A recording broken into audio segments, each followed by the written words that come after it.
বর্তমান জামানা বদলে যাবার সাথে সাথে পশুদের মধ্যে পরিবর্তন দেখতে পাওয়া যায়। যেখানে ইঁদুর বিড়ালের ভয়ে জীবন বাঁচাতে পালিয়ে যেত, সেখানে ইঁদুরকে বিড়ালের কাছে গিয়ে বিড়ালের খাবার দখল করে খেতে দেখা যাচ্ছে।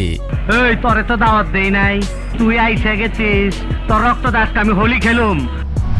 যখন দুইটি কুকুর একে অপরের সাথে লড়াই করে তখন তারা জায়গা ও সময় পরোয়া না করে ময়দানে নেমে পড়ে। আর এখানে দুইটি বাচ্চা কুকুর মুরগির ফার্মের ভিতরে এসে লড়াই শুরু করে দেয়। পাশে থাকা মুরগিগুলো তাদের লড়াই দেখার জন্য চারিদিক ঘিরে দাঁড়িয়ে যায়। দেখে মনে হচ্ছে ফাইট ক্লাবে দুইটি কুকুর লড়াই করছে।